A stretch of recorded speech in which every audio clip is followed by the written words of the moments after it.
So we're glad to be finally saying this, and Travis and I were just discussing the last both times we talked to Nick Sakiewicz. Unfortunately, they were with some rough news. One was after the 2020 season had been canceled, then 2021, and now here we are, 21-22, and Nick Sakiewicz joins us with some lacrosse to talk about the NLL Commissioner. Nick, we appreciate you so much for coming on. How excited are you to get this thing rolling once again?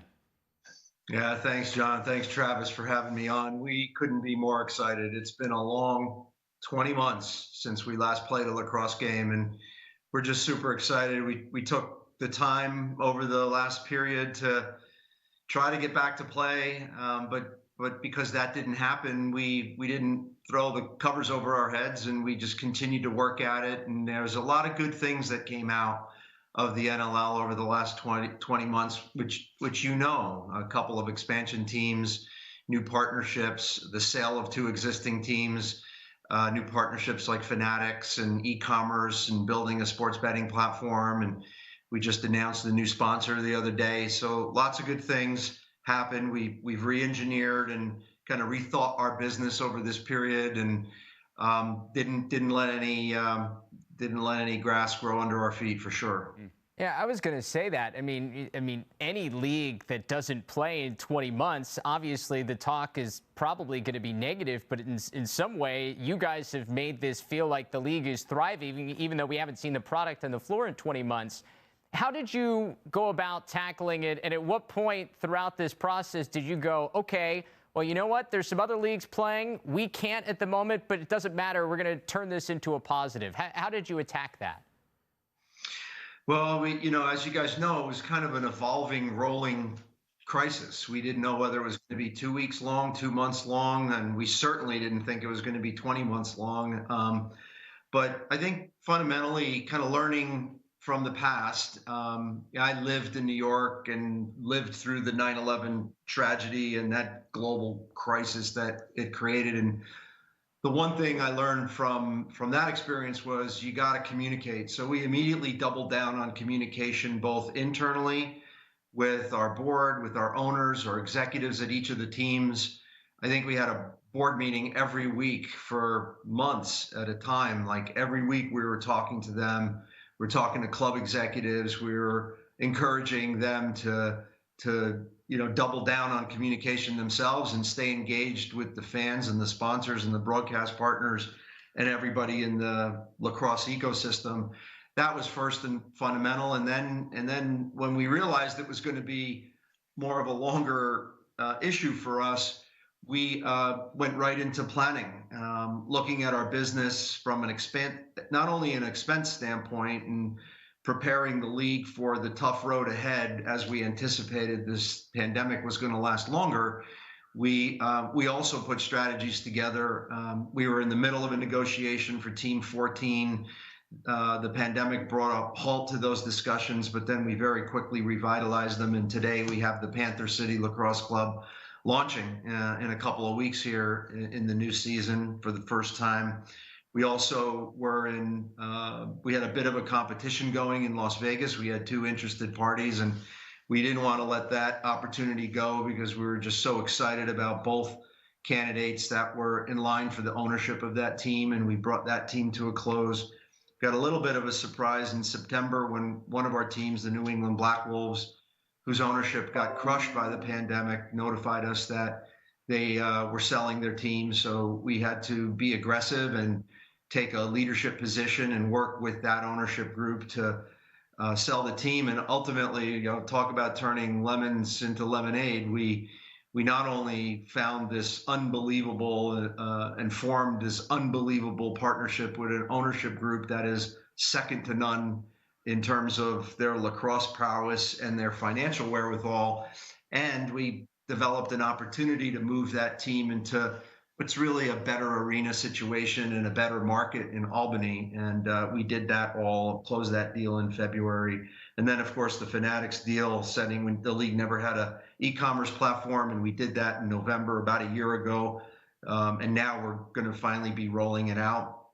And then the record sale of the Saskatchewan Rush to another blue chip group of owners, the Priestner family up in Saskatchewan. And that sale of that club set a whole new record level and benchmark for what an NLL team is worth, which is very helpful going into this expansion period, which we also didn't let any dust fall on our expansion strategy. And we've got a pipeline now of about a dozen cities and owners that want teams. We have Team 16 lining up really nicely for us at a great number, at a great valuation increase. So yeah, we're feeling really good and excited to get back to just playing lacrosse again. And then to add on to what you just said there, Nick, historic TV deals, the names of Wayne Gretzky, Steve Nash, Dustin Johnson getting involved. My question is, what is your pitch? It seems like everybody wants in. What are you telling all these people that they are like, I'm in? You know what I mean? Like, what are you saying about your league, about these organizations and these players to all these interested parties? Well, John, it's a great story to tell. We've had a terrific run for the last 5 years, and there's a lot of momentum that's been built up. There's new ownership in the league. There's existing ownership that is terrific. We've grown our business. The metrics have been extraordinary. The franchise values have increased 11.5 times since team number 10 came in. Our media business has grown from a first level media business with BR Live and Turner to now a second level with TSN and ESPN and rights fees on both of those deals that have really gotten people's attention that the NLL is a real viable media product.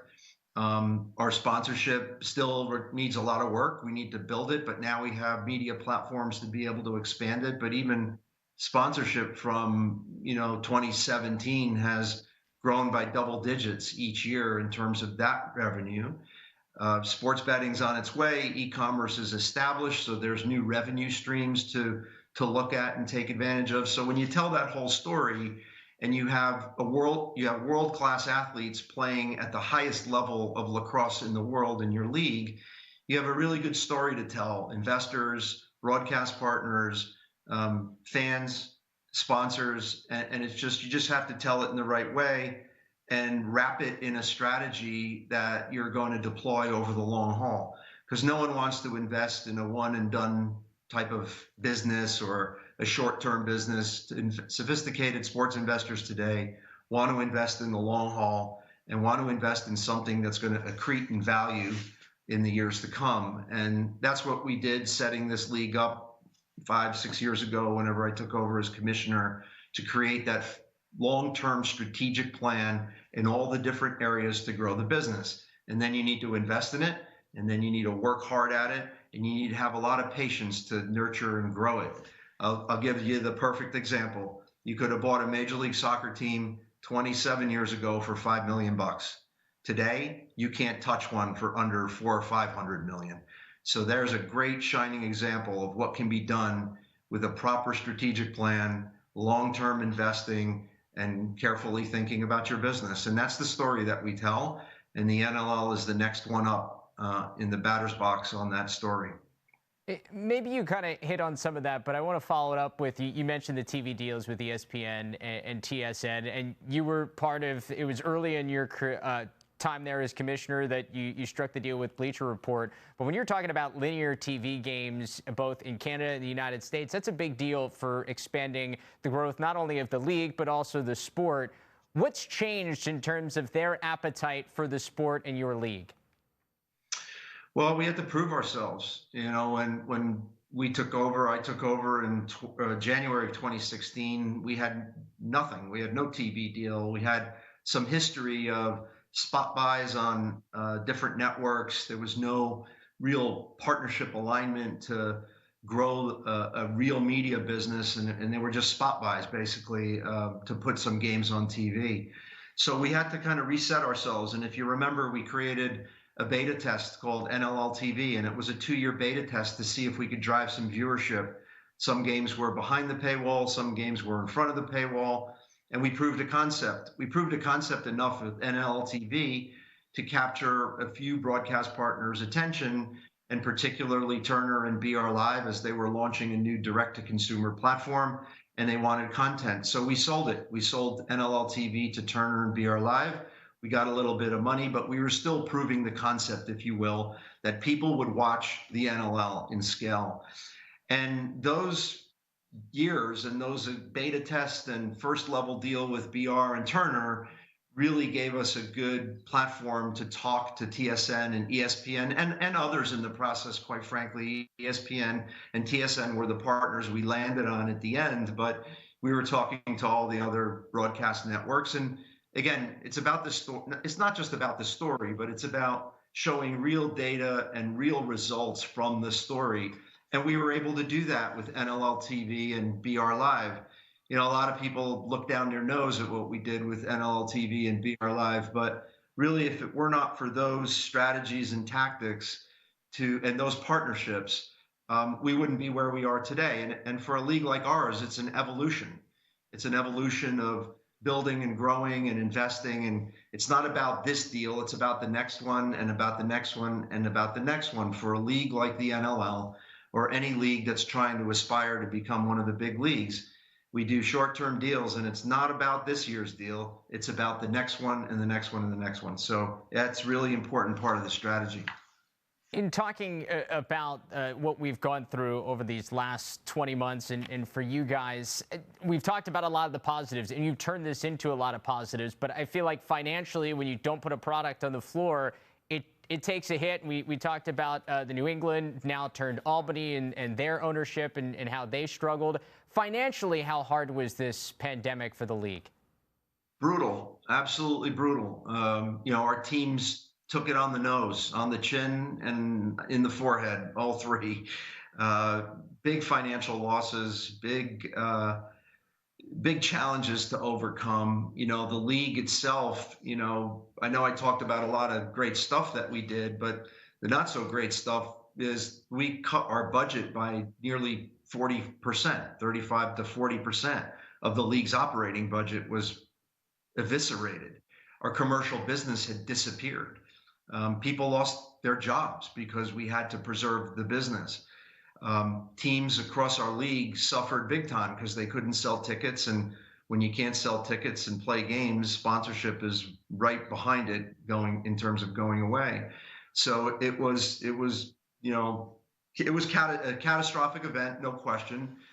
But because we didn't just hide from this pandemic and, quite frankly, we were able to generate good revenue at the league level, that released a lot of pressure on the teams to keep the league going. And they were able to focus on keep their own teams going locally. Thankfully, we have tremendous owners with great staying power and wherewithal to be able to do that. But our team suffered. There's no question about it. But I'm really proud of the job that the league did to relieve that pressure and not put any more added pressure for the owners and the clubs to be able to support the league strategies and keep us going. And we're very grateful for that. Is that sort of trickle down impact the players in what sort of fashion? Is that something they had to absorb and you had to speak with them and the union about in terms of their compensation at the end of the day as well? Well, we paid our players in full through the shutdown year. They were paid out. We didn't play about a third of our regular season, and then the playoffs went away. But we fully paid our players. And then we were in almost regular discussions with them every day, every week, almost there for a period of time on trying to figure out how to return to play. First, it was getting the playoffs in, then it was getting a regular season in last December, a year ago, and then it was a bubble. And we were just in seemed like a constant state of negotiating a contract to return to play with the players, but unfortunately we couldn't do it. We are in our CBA now, and we're going to use that contract agreement to return to play and work on a new long-term deal with them. But we feel good about what we did, and we thought that the league did the right thing by paying them through the remaining of the 2020 season, right through the regular season, and that was the right thing to do for them. And we're just glad to be getting back to playing again and paying players. Yeah. So as we get back on the floor, obviously the COVID pandemic, it hasn't gone away. It's still lingering and creates issues. What type of protocols is the league thinking about putting in place, already putting in place, as you look ahead to a couple weeks from now opening up the season? Well, the benefit to being one of the last to return to play is you get to watch all the ones in front of you that went to return to play and work with them. And another silver lining that came of this is that we got a lot closer with the other leagues. We were watching them, we were speaking with them, we were exchanging best practices, and we created we've always had a medical committee, but again, we were talking to them constantly throughout the whole 20 months. And during that 20 months, we formulated protocols. We changed those protocols because, of course, COVID changed, and it was kind of like you had to learn how to pivot every day because the pandemic was changing. And along that way, along that 20-month process, Jessica Berman, my deputy commissioner, really led a fantastic effort. She did a brilliant job together with some of our senior staff and the medical committee to develop a manual and protocols that we're using now today in preseason camp. So when camps opened up a couple weeks ago, those protocols were being utilized and exercised. A lot of testing, a lot of conditions precedent for players to be able to enter training camp, and that will also be applied for entering arenas to play games. That probably was the most stressful, time-consuming, I don't know what other adjective you could use, but it was immensely difficult to pull all of that together over the period of time. And probably more so because it was just changing all the time. And it was just trying to wrap your arms around the pandemic and figure out what the best protocols would be at the moment. And then they changed and you had to change with it. But I think we're in really good shape right now. And that's the benefit of having seen everybody go through it. We watched the NHL and their bubbles. We watched the NBA and their return to play, and the NFL. The NFL's in its second season since we shut down for us. So we've been able to really go to school and learn a lot during this period from those other leagues. Of course, we've learned a lot, like you said, from those other leagues, like in terms of vaccinated, unvaccinated players. What are sort of the guidelines for that? Is there a mandate or, what have you, depending, because we've seen obviously guys impacted that haven't been, either the NFL, NBA, or that are close contacts and all those things that impact, of course, what we see on the floor. Do you have those things sort of set in stone just yet, and what the impact of some of those requirements would be? Well, we never did a mandate. We actually really didn't need to because 100% of our officials and 100% of our players are vaccinated. So that's really good to report. I'm not sure too many leagues can say that, but we're very proud of that fact. So at least the guys on the floor are going to be fully vaccinated, including the referees and players. And most of our technical staff is. For staff that isn't vaccinated, they will have to test, and if they test negative, they'll obviously not be allowed near our playing staff. And if they're not vaccinated, they won't be allowed on game day near the playing staff or club officials. So we've put some really good protocols in place. We've not mandated a vaccination, nor have we taken any kind of retribution against those that choose not to be vaccinated. Those people aren't getting fired or relieved of their jobs. We're respecting people's decision to both get vaccinated or not take the vaccination, and it's working great for us. We feel really confident that we're going into the season protecting the biggest priority, which is people's health. That's it. I mean, 100% of the players and officials, that's incredible. That's unbelievable. I'm sure that had to be pretty good news to your office to hear that, right? I heard that last week, and it put a big smile on our face. Yeah. For sure. One more follow-up on the COVID situation, because you have the unique situation, maybe more than any other league in North America, in terms of having such a split between Canada and the United States in terms of teams, and then players that go back and forth across that border, once again, more than probably any other league in North America. What's your concern level about the border in terms of the free-flowingness and hoping that it stays kind of on track to where we are now in terms of it's going to be pretty much open to the public? Yeah, well, the U.S. is open now. The Canadian border has been open. So there's free flowing activity now. I was at the airport the other day and I saw 25 of our players and a university going down to Florida for some training and some camps and clinics. So they were really excited to be going down. I think we're in good shape, and that's again another benefit of kind of wading through this. We just flat out couldn't play during a period of time because we have such a dependence on Canadian players in our league. Clearly educates us to the fact that we need more diverse players in our league. We need more American lacrosse players playing in the NLL. That would be great, but I think now we're in pretty good shape with the borders open. The testing's pretty sophisticated. I've personally been in Canada 3 times over the last 6 months or so. Pretty easy for me, back and forth. The testing has just gotten easier to do on both sides of the border. The sophistication, the use of technology and applications is it a pain in the butt? Yeah, it makes it tougher than it was traveling before, but very doable. Yeah, absolutely. And while we're sort of talking about the makeup of the league and the players that are composed of your league, something else. I mean, you guys had launched a series of social responsibility programs, and I think this uniquely impacts the players in your league maybe more than anybody else, with the atrocities, the residential schools that have been uncovered over the last year or so, and what your league is trying to do to help raise awareness for that. With the decals and the helmets, what impact do you want the league as a whole to make as sort of representing these players in terms of raising awareness for these things?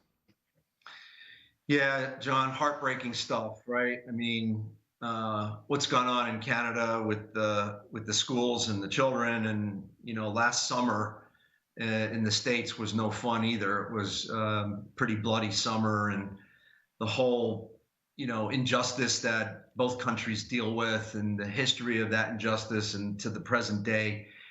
Really, it was pretty validating for us because if you recall, we rewrote the narrative of the National Lacrosse League and even changed our brand mark way before any of this happened. Back in 2017, we rolled out a new brand mark with a it's on this side with a new logo and that star in the middle of that logo is the indigenous symbol for hope and guidance called the Morning Star.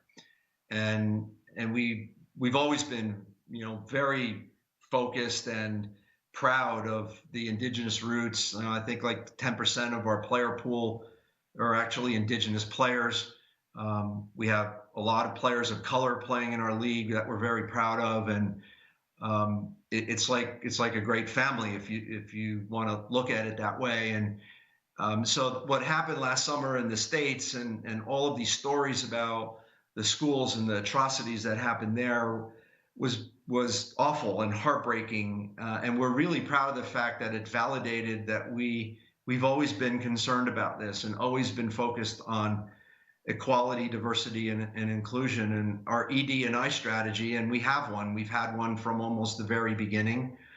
We're actually announcing and rolling out a new program in the NLL to really embrace further that ED&I strategy, and it's going to be very exciting, and we're looking forward to it. And we're going to continue that leadership within not just the sport of lacrosse, but within society in general. And there's absolutely no room for discrimination in our view, and we're going to continue to sing that song and preach it as loudly as we can. You hope with the platform, of course, with those deals and whatnot, that can really help raise more awareness through your league, which I think is really important, and glad that, sort of backing the players and doing so too. Yeah, for sure. Sure. Hey, Nick, we can't wait to see the league back on the floor. It's been way too long. We appreciate your time throughout these 20 months and, of course, now. And we'll talk some more lacrosse the next time we have you on, all right? You bet. I'm looking forward to it. And thanks for having me on, guys. Great. Thank you, Nick. Appreciate the time. All right.